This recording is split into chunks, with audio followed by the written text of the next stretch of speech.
Hey, how's your week going so far? My name is Alicia. I'm Nicole. Let's take a little time away from the hustle and bustle of adulting and let's indulge our curiosities just for a bit and talk about killers, psychos, and the unexplained. Today we are venturing into Massachusetts to talk about Jane Toppin and Kenneth Harrison. Welcome to Massachusetts, home to Kenneth the Giggler Harrison, who between 1967 to 1969 murdered at least four people. Kenneth Francis Harrison was born on September 4th, 1938, in Boston, Massachusetts, to parents Earl Harrison and Veronica Zimotel. He was one of two children. After finishing the eighth grade, Kenneth had difficulties maintaining work and would move place to place, mostly staying at the South End and sometimes sleeping at South Station, which is a train station in the city. There wasn't really much information other than that. On April 15th, 1967, 6-year-old Lucy Palmerin was in Boston running errands for her parents. When she didn't return home for dinner, her parents reported her missing. So, first off, okay, can you imagine running errands for your parents at 6 years old? Like taking a bus to and from different cities to get groceries or returning something or whatever all by yourself. 6 years old. No, no. Also, I guess Lucy didn't even speak English because her family was from Puerto Rico. So she didn't even speak English, traveling back and forth. But that's okay. It's 1967. That's all right. My question is this is it commonplace in Puerto Rico for your kids to just be running the streets? Because, different cultures are different, but I don't know. Apparently. I definitely wouldn't, even if that was my cultural thing, I wouldn't let my kid do it in a country where they don't speak the language. Right. So, two things. Exactly. But I guess in the 1960s, this was a thing because she's not the only one. A search of the city was conducted.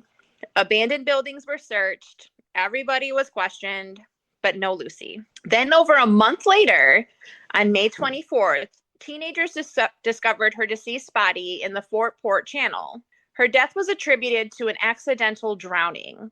Kenneth later stated that he was working as a taxi driver at the time, and he gave the young girl a ride, and he ended up just tossing her into the Fort Port Channel, where she drowned. Then on June 16th, 1969, 31-year-old Joseph Breen was at the Novelty Bar in Boston. While he was there having some drinks, he started playing shuffleboard with a guy that he met, and the two ended up leaving the bar together. Later on, they ended up getting into a fight, allegedly over the cost of a bottle of liquor and a cab fare. And Kenneth ended up pushing Joe into the waterfall pit and beat him in the head with rocks, killing him. Ken then proceeded to a nearby phone, called the police, and said, quote, "Listen, there's a body in that big hole next to the novelty bar," end quote. When police asked who was calling, the person replied, "The giggler," and then laughed and hung up the phone. The next day, we waited till the next day, Joe's body was found at the location the giggler had indicated. Police questioned Joe's friends he was originally with at the novelty bar that night, and the men described the man Joe left with as a pudgy man in his 30s, of average height and weight, wearing old clothing. So one of Joe's friends would continue to frequent that bar in hopes of seeing the man come back. And one night he did, but by the time the police arrived, Kenneth was already gone. On November 27th, 1969, 75-year-old Clovis Parker was found deceased in the Fort Port Channel. Her death was ruled as an accidental drowning as well. Later, Kenneth said the woman asked if he would like escort her across the bridge in South Boston. She's old, 75. She's like, "Hey, will you walk me across the bridge?" And well, Yeah. he escorted her, about halfway before punching her and pushing her, like throwing her over the railing. What a gentleman. Wait, for no reason? Nope. It wasn't even because. Okay. This is what he liked to do. The first one, he at least got into a fight with the guy, and I was like, well, he went overboard, but no, he's just crazy. Got it. What about the little girl? He just likes to throw people in the river. Yeah, that's true. On December 26th, 1969, 9-year-old Kenneth Kenny Martin left his home and was catching a train to go to his friend's house. This is why I said this must be common in the 60s. Just let little kids hop on trains and buses to whole different cities. Again, 9 years old, catching the train alone.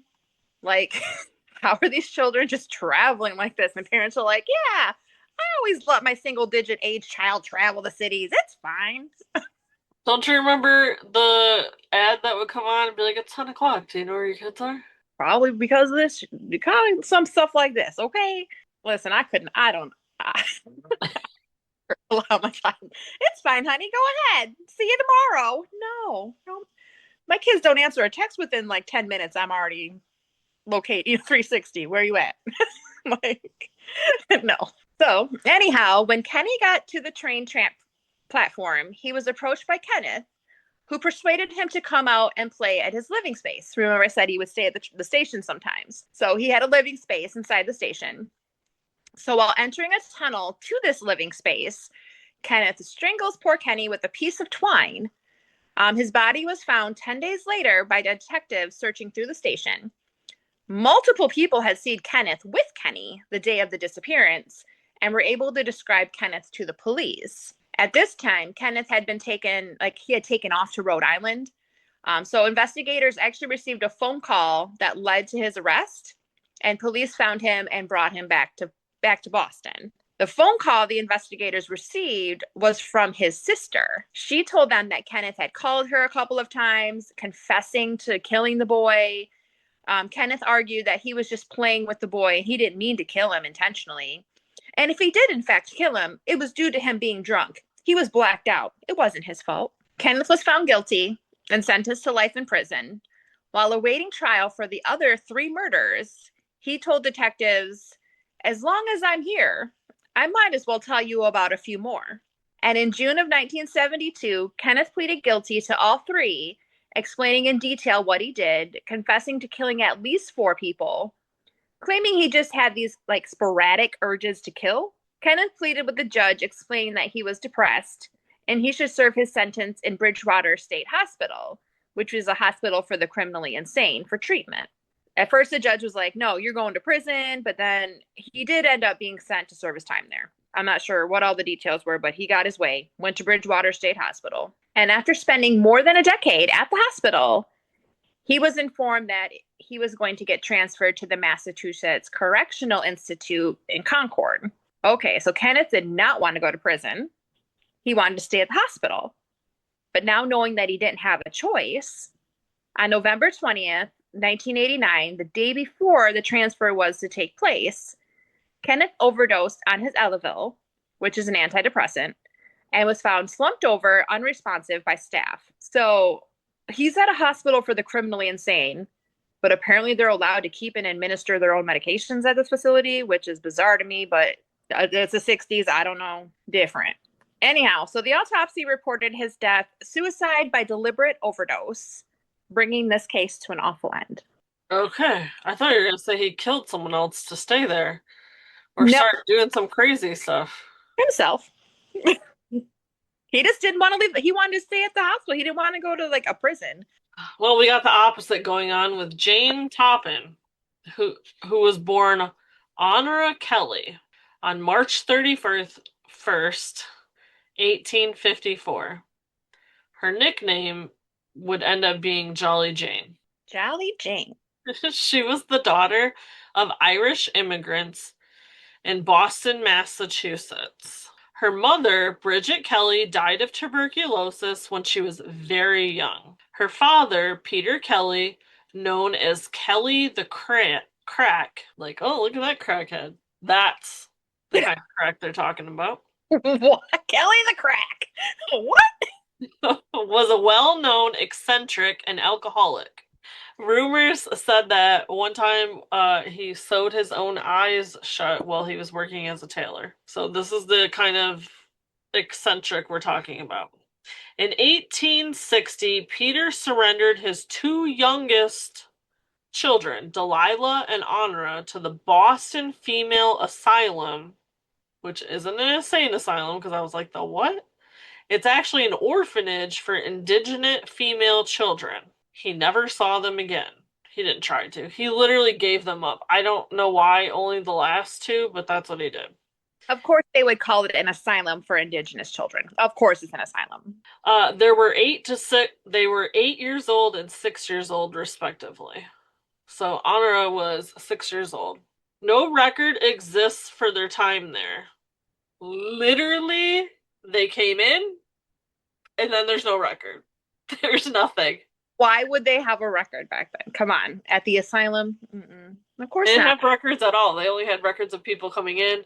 Apparently, there was a few records of like who people got adopted out to, because their claim was we're going to take you in, and then we're going to adopt you out to a family that can take care of you, which makes sense, except for that's not what they were doing with all the kids. So I was Delilah, not. what? I said I was imagining that. Delilah would later, that's the older one, would later become a prostitute. And one of the older sisters, who was never admitted to the insane, who did not go with them, was later admitted to an insane asylum by their father. So he got rid of 2 kids to an asylum that was going to adopt them out, and later committed another one to an actual insane asylum. So in 1862, Jane became an indentured servant for the Toppins family. So yeah, they did not adopt her. They They still literally sold her into slavery, basically. They never adopted her. However, Jane took their surname to distance herself from her old family. So she, yes, is an indentured servant, and they didn't let her do all the things they let their daughter do, but they were actually like relatively nice to her, buy her nice clothes. They eventually let her get some kind of education. Obviously, not the same education their child got, but they did let her get some kind of education. They weren't beating her, starving her, abusing her, doing all the other things that were probably happening with some of the other kids. So she actually ended up in a.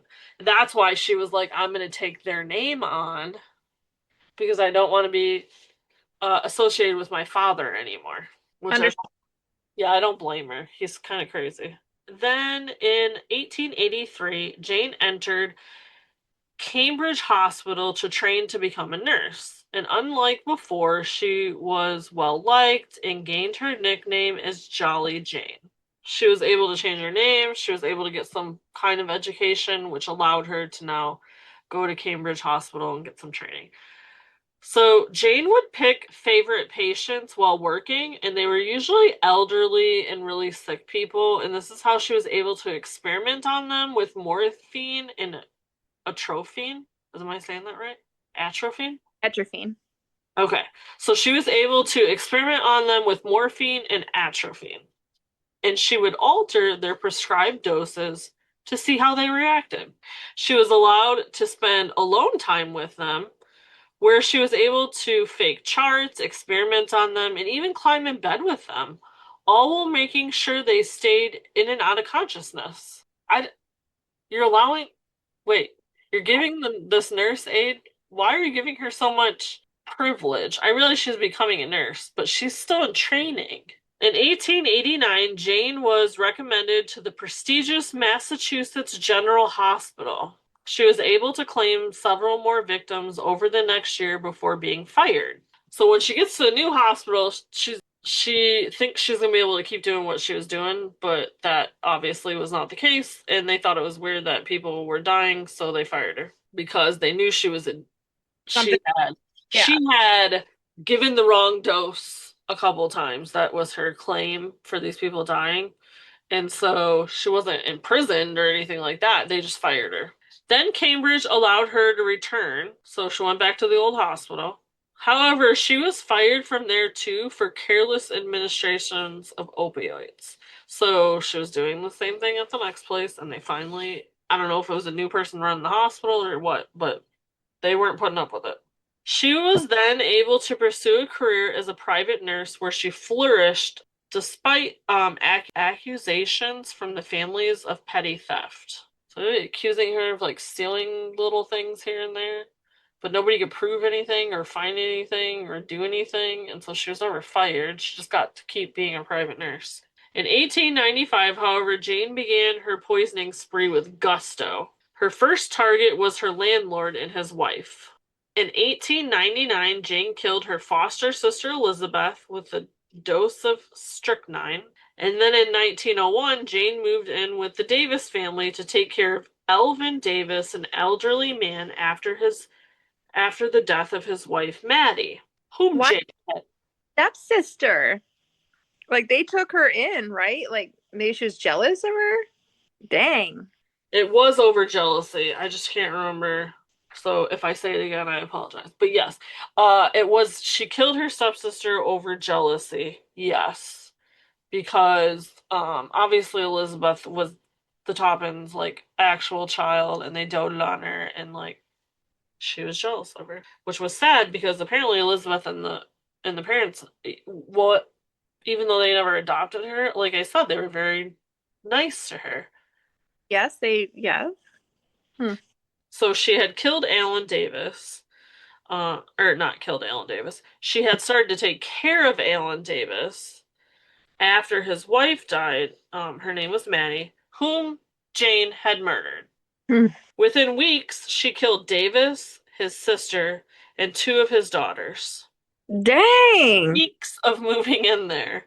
She's killed five people. The surviving members of the family ordered an autopsy on one of the daughters, and it was determined she was poisoned. So on October 29th, 1901, Jane was arrested for murder, and by 1902, she confessed to 31 murders. 30. 31. Wow. Soon after the trial starts, a newspaper got a hold of the story and prints how she confessed to the 31 murders to her lawyer, and how she went on the stand to tell the judge she was sane and not insane because she didn't want to be committed to the insane asylum like her one sister was and never be able to get out. She wanted to go to jail to have the possibility of parole. Not lying. This happened. So she claimed to have known what she was doing and when she did it, and they ended up declaring her insane anyway, and she was committed. I think it was because it was in the 1800s. Because if you kill 31 people now and was like, I knew what I was doing, I knew, blah, blah, blah, they are not committing you. You're going to prison Without parole. without parole. She would have not had parole either way, but like, I think they have more freedoms than prison. So she was trying not to get committed. So on June 23rd, 1902, she was found not guilty by reasons of insanity and committed for life. She died there on August 17th, 1938, at the age of 84. So her victims that she ends up identifying to her lawyer, to her psychiatrist through the years, right? Israel Dunham was a patient that died on May 26, 1985, at age 83. Lovely Dunham was a patient who died on September 19th, 1897, aged 87. Elizabeth Brigham, foster sister, died on August 29th, 1899, at age 70. So wait, she lived to be 70 and then you killed her? Yeah, that's what I was just thinking. I was expecting her to be much younger. Okay. Mary McNear, patient, died on December 29th, 1899, at age 70. Florence Calkins, housekeeper for Elizabeth, died on January 15th, 1900, aged 45. William Ingram, patient, died January 27th, 1900, at age 70. Sarah Connors, patient and friend, died on February 11th, 1900, at age 48. How much of a friend was she? You killed her. Mm-hmm. Edna Bannister, sister-in-law of Elizabeth, died on June 19th, 1901, at age 77. Maddie Davis, wife of Alan Davis, died on July 4th, 1901, at age 62. Genevieve Gordon, daughter of Eldon and Maddie Davis, died on July 30th, 1901. Alan Davis died on August 8th, 1901, age 64. Mary Gibbs, daughter of Alden and Maddie died on August 13th, 1901, age 40. So newspapers let the public know her motive, and this is gross, so no kids. She liked to fondle her patients as they died to see their soul in their eyes. Ew. And I think this is where the insane part comes in. Jane said she found a sexual thrill at patients almost dying and coming back to life to then die again. She would choose a patient, she would administer a drug or a cocktail of drugs, and then she would lay with them until they died. She did it because she would feel an urge to poison, usually because she was feeling jealous. Jane used poison to do this, like steal people's jobs, and even poison herself to make suitors feel empathy for her. She went beyond the usual angel of mercy. Several sisters also expressed sexual deviances. So the question is, what happened to these young girls at the hands of their father and possibly their mother at such a young age? Or that indigenous asylum that there's no records. Well, he only sent the two kids there though. But she was one of them. She was, but like most of her sisters ended up being some kind of sexual deviant. Like Mm. one was in prostitution. She's killing people for sexual gratification. The one that went to the insane asylum apparently was for some kind of sexual deviancy too. And then there Yeah, was a but couple. 1800s, what do you think sexual deviance is? Just like, you know Well, in 18 something, I don't know what they were calling it. what I'm saying? It could have been anything. Any type of thought, any type of anything could be described as sexual deviance. And the father just kind of seems like when he was like sick of dealing with somebody, he just sent him away anyway. So any reason I for mean, yes, he did. And you could get almost anyone declared insane, exactly. That's what I was just especially women. okay. So Yeah. to finish this off with a little of the unexplained. Massachusetts cryptid creature is the Dover demon.